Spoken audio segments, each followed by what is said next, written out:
Grace and peace, y'all. I hope everybody's feeling blessed this morning.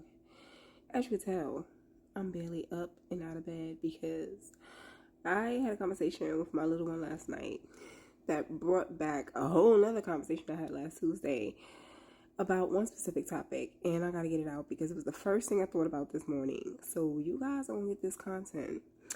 Now, the topic that came up was the idea and concept of crashing out. Yeah, so we're gonna talk about this. Now, when it comes to the term crashing out, my beautiful, blissful ignorance thought that this term meant when you fall asleep after being on the phone all night with a buddy, you crashed out, right? Only to find out from my closest friend last Tuesday that crashing out is actually a term that coins wild, impulsive behavior and uncontrollable outbursts. Now, I kind of wish my definition would have applied because the second one is a little out there. I mean, like, what? My first thought was, have we actually given life to the idea of a full-blown, matured temper tantrum? Because that is what that is. That is uncontrolled emotions that are allowed to free flow out of you in destructive ways. And this is what we're allowing. Now, of course, this crash out idea is a younger generational thing. Because I do remember when I was younger, we had something called going postal. Now, that was our equivalent to crashing out. But if anyone knows about going postal, someone who went postal, you weren't celebrating the fact that this happened. When you heard that someone went postal, you were concerned because that meant that that person most likely had a mental break. When it comes to concepts like this, I immediately want to seek the understanding of why it exists. Because when you truly understand why something has been allowed to come into fruition, you can then try to find a solution because now you know the origin. So let me tell you what I got so far. Now, back when I was young in the 90s and early 2000s, 1 out of every 4 boys who were in the teenage age bracket wasn't being raised. 1 out of 4. So that meant the other 3 had some sort of wholesome guidance. And in most cases, from what I remember, a lot of times it was grandparent guidance. Not all of them were being raised by their mama or their daddy. So while mama and daddy may have been choosing to live life however they wanted to, their child was left in the care of the grandparents, which was still pretty wholesome because the grandparents prioritized raising the kid. Now, this doesn't negate the mamas and daddies who actually stood up and did their thing. Y'all real ones. Thank you for your service. But back to the point. At that time, 1 boy out of the 4 needed guidance and wasn't quite getting it at home. But because he was around 3 to 4 other boys who actually had guidance at home, a lot of times he would tend to gravitate to either one of them or all of them. And he would kind of be taken in slightly. And not only that, the friends that he kept around, because they were being raised wholesome, that good behavior, that, caliber of a man was being bled onto him, whether he knew it or not, whether he picked up all of it or just some of it. Most of his moral code was coming through his friends being reared properly.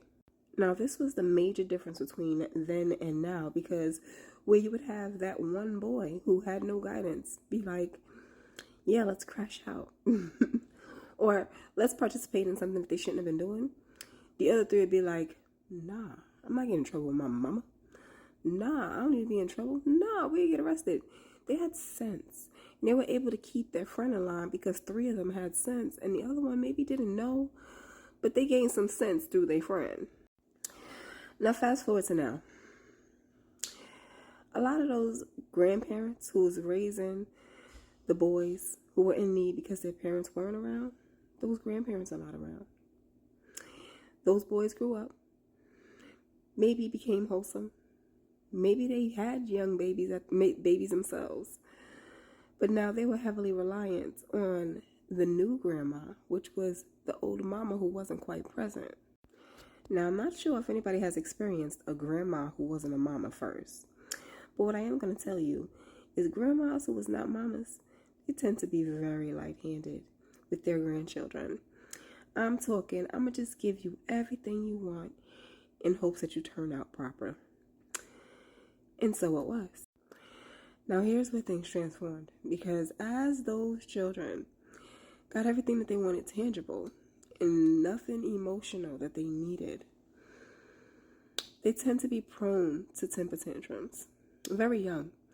So where many people in my age bracket were taught to use your words, the others may have been taught use what you can, because however you get attention, make it work for you.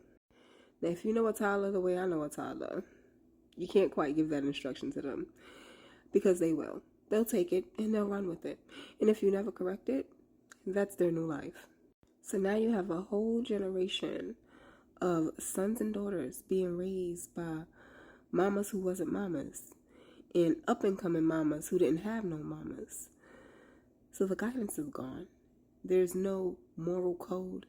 There's no code of conduct. And there certainly is no reason to be emotionally stable, especially since your life isn't stable.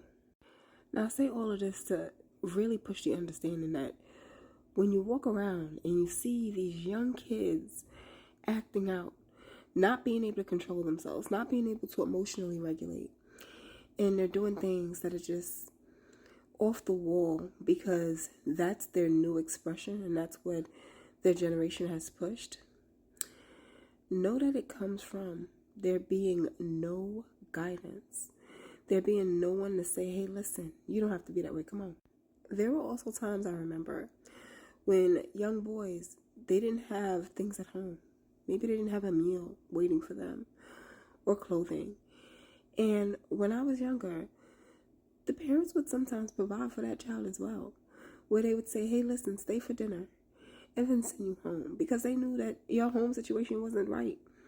Or even with, hey, listen, I went school shopping, but I caught a couple of things on discount here. I want to get these to you. The tribe took care of these kids. That's gone now. Everyone is so for self that they'll tell their son, don't hang out with that kid. You can't. He don't got nothing at home and I don't want to deal with it. This is why we've gotten to this point. Because a lot of kids got left out in the cold. Simply because they didn't come from anything and no one wanted to deal with the real problems. So now we're stuck with generations of kids who have no emotional regulation, who can't understand how they feel or why they feel this way. All they know is that they have a whole bunch of anger and they have nowhere to place it. So they put it in the closest thing that they can, their everyday life. Because if you're not going to take care of them internally, the ego is what is going to take care of them. And it has. So if you find it very easy to blame these young kids for where they are, you can't. Because the blame really goes to the parent that allowed that child to feel unloved. The blame goes to society for allowing that child to feel like they were forgotten. And the blame goes to the culture for allowing that child to come up with ways to feel comfortable in their own skin that aren't actual solutions. So I hope you really think about this and you figure out where you fit in to help form a solution. Whether it's mentoring these young girls, giving guidance to these young boys, or just showing them that they're worth way more than they think. But something got to give and something got to change. So this is just a bit of perspective for you. Hope you have a beautiful day. Love and light. And peace.